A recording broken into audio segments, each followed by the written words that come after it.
Hey everybody. Today I'm going to talk a little bit about a handful of shows that died and that were brought back to us from the dead. They're what I call zombie shows. Even if they were brought back for a single one-off season, or maybe these are shows that will be brought back, we're going to talk about them for a little bit. But as I went through this list, I couldn't help but feel like Jeff Goldblum from Jurassic Park. Your producers were so preoccupied with whether or not they could that they didn't stop to think if they should. Have we run out of ideas? Has a creative well in Hollywood run that dry and they're afraid to tap any other source of original content? Or maybe people in my generation are older or in charge now, and they grew up with so many fantastic shows and movies that in a time that seems to revel and revere mediocrity so much, they just want to bring back some of the magic that we loved when we were kids. But we got to make sure that we don't end up responsible for ruining those memories and become the second hand of what turns out to be the dishonorable discharge of those things we loved. So I'm going to run down a quick list of shows that were brought back to us like yesterday's Taco Bell. The first show we're going to talk about is The X-Files. I loved the idea of this show returning, but much like a face tattoo, the reality of it wasn't as cool, and it really only worked out for a few people. In this age of technology and conspiracy theories, it seemed like a ripe moment, right? But it sort of fell flat. I mean, I liked it, don't get me wrong, it's The X-Files. What I'm trying to say, I guess, is that it seemed to blend in too much with today's insanity. So I think the punch that it packed in the 90s wasn't as hard in today's landscape of fucktardia. We have folks that believe the world is fucking flat in 2019. And I hated the Sun storyline. I mean, I just don't care. Hasn't moonlighting taught anyone anything? Create the sexual tension, but never deliver it on the show. It kills it. A TV show is a journey. And when you write in the destination, then we get relationship crap and family crap and kids crap. And it stops having time to do all the stuff that made it fun and successful in the first place. So no, stop giving everyone what they think they want. People are idiots. Will and Grace. Yeah, I'm talking about Will and Grace. It got brought back. And this one seems to be working. Everybody loves a drunk though. And Megan Mullally, AKA Mrs. Ron Swanson, she's great in everything she does. And I don't know, does anyone really watch the show for Will and Grace? It's really the Jack and Karen show. But every great comedy team needs a straight guy. Get it? Straight guy? But their commentary has always been fantastic. And if there's anything our socio-political climate provides right now, especially for this show, it's material for satirical commentary. This one's working, so right on. Roseanne. Well, at this point, we all know how this domestic disaster has developed. Now it's the Connors. After Roseanne Barr's demented and self-assured nonsense went all sorts of public. Hey, not just for celebrities, but for anyone to hear, if you're on any sort of mood or personality altering substance, I don't care if it's lithium, Ambien, or fucking NyQuil. When interacting with the general public, don't. Yeah, my advice is not to interact with the world when you're all giggity on brain tarts. Just shut the fuck up. It's safer for everybody, especially yourself. But the Connors show, much like a more blue-collar, middle American version of Will and Grace, I think has the opportunity for some great social commentary from a very real perspective. It won't have the wit and grit of Roseanne Barr, which was the main successful ingredient originally. But the hope is that the world and the characters built from Roseanne can carry on as the Connors. It's in the writer's hands now, so let's cross our fingers. They have a great foundation, and the characters are already great vehicles for new ideas. So, here's hoping. Hawaii Five-0. It's been on for a bit, but it got brought back. I don't know, my mom likes it. Fuller House. Changing the tense of the name still makes it a zombie revival. It was always just a show full of pandering, and corny joke. I mean, was this written by 8-year-olds for 8-year-olds? I don't see any need why this was brought back. So, moving on. Gilmore Girls. If they aren't gonna talk slower, I'm not going to care. Moving on.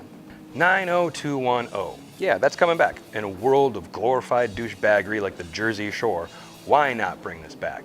I never had much interest in watching fake, rich, beautiful people complain about their privileges gone wrong in a mansion-like apartment complex. Who cares? Apparently a lot of people care. Because it's coming back. We'll see. Prison Break. Okay, how many friggin' times can a character get put into prison and then break out of prison and then break into prison and then out of prison? The big idea is to break into a different prison and then break out of a prison. It was a cool premise for 1, maybe 2 seasons, but isn't this getting old, anyone? Anyone? Arrested Development. I was so excited for this, and I liked it. Because I liked it. The new season aren't written as well, and the characters aren't really meshing the same. They seem to be doing too much with some characters and not enough with other characters. Like, I know Michael Cera's a big star now, but honestly, do we need to follow George Michael around? I think we'd all be happier following around the siblings like we used to, and a lot more Lucille 1. There's nothing wrong, Michael Cera, with being a beloved background supporting character. Maybe this show was just lightning in a bottle, and lightning rarely strikes twice in the same place. So it's a meh, but a fun meh. I'm glad I had a chance to come back, but it might be time to lay this one to rest. Twin Peaks. I wouldn't be able to forgive myself if I didn't mention Twin Peaks. This came back, just as Laura Palmer promised. But, I have no fucking clue what I watched. Does anyone know what we watched? Brain Dead Agent Cooper for the whole run was super fun. I don't know. David Lynch. That's the only explanation I've got. I don't think this was a great idea. MacGyver came back, or rather Son of MacGyver, and who cares? Because we all watch Saw movies now where the killer is like a gazillion times more clever. It's Sesame Street Spy Kid, and I don't care. Dallas. Is anybody's grandparents alive to enjoy this, or care?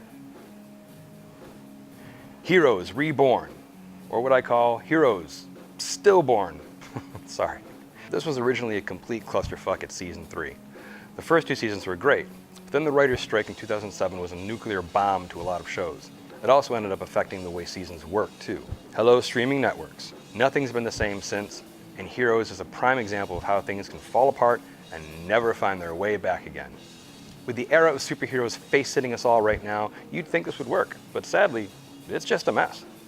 Okay, so that was just a list of shows that came back or are going to come back. Now, I made a quick list of shows that I want to be brought back. If we're bringing things back from the dead, I got a few requests. My first wish list zombie returner show is Moonlighting. Yeah, come on, just a single season of maybe 12 episodes. We can get an older, wiser, maybe divorced David Addison. Bruce Willis is still a great wisecracker. And Sybil Shepherd comes in with maybe a Married on the Rocks Maddie Hayes, hyphenated last name. Maybe she's landed a role in the show. He comes in as a consultant. Then her husband gets killed and she gets framed, needing David's help. It could work. And I think we'd all love to see that classic overtalk bickering one last time. Make it happen, Hollywood. Carnival. Yes, HBO's biblical battle between the forces of good and evil on Earth. Played out in the Dust Bowl era of America in the 1930s. We never got to see the complete story. I think it was written for 4 seasons and we only got 2. It got canceled, I think, for Big Love, some stupid fucking show about fringe, morbid polygamists. Nowhere near as interesting as you may think it sounds. But a priest discovering he's the agent of darkness, and a penniless criminal with the power to heal discovering he's the agent of light, running off with a freak show traveling circus, finding strange lore across the turn of the century America, each knowing they must destroy the other. It was amazing. And I think HBO should pop George R.R. Martin's dick out their mouth just long enough to recognize this would be a great revival, instead of investing in 45 versions of Game of Thrones. Don't get me wrong, I freaking love Game of Thrones. I just really want Carnival to come back and finish the story. It ended at such a critical moment. We need this back in our lives. Trust me, HBO. Thundar the Barbarian. Yeah, it's a cartoon, and an unapologetic ripoff mashup of Conan meets Star Wars, but it's kick-ass.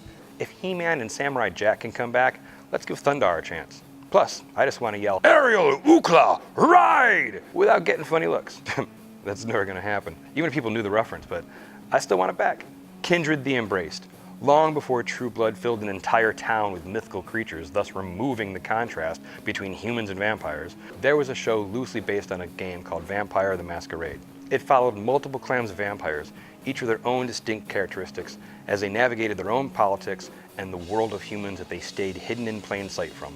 It ended after the main character, Prince of the City, and actor Mark Frankel sadly died in a motorcycle accident. It had been canceled before his death, but this show for the time was gritty and dramatic without being douchey and overproduced, like The Vampire Diaries, or Midnight Texas, or ironically, The Originals. If someone with some vision and willingness to bring a more grounded approach to 21st century television would take Kindred and revamp it back from the dead, whoa, pun overload. Kindred could easily be an instant hit. Last but certainly not least, I think we can all agree it's time Joss Whedon returned to television and gave us back Buffy the Vampire Slayer. We can follow up with our hero as she's been living life as a regular woman. A mom maybe, but the magic that Willow cast that activated all potential Slayers is wearing off, endangering all the Slayers, leaving only Buffy and Faith. The whole Scooby gang could return, even Anya. Maybe she got collected as a demon when she died. But after Xander, she wasn't feeling the demon life again, so we get the whole team back. Joss, come on man, you know it could work. Buffy. So okay, there you have it. If we're gonna rehash dead shows, let's be deliberate with it. Let's be choosy, but mostly, bring back the shows I asked for. Okay, wait. I've got some honorable mentions before I go. Farscape, the new Buck Rogers of the 21st century. It was great, seeing a contemporary man deal with a distant galaxy, completely out of his depth. Let's see Moyer and her crew come back. I think that would be a great one. And hear me out on this one, BJ and the Bear. If One Day at a Time can get dusted off and brought back, why not let everybody follow a good old American trucker on his crazy adventures across the country with his pet monkey? That premise is pure gold. Thanks everybody. If you enjoyed that, click like and subscribe.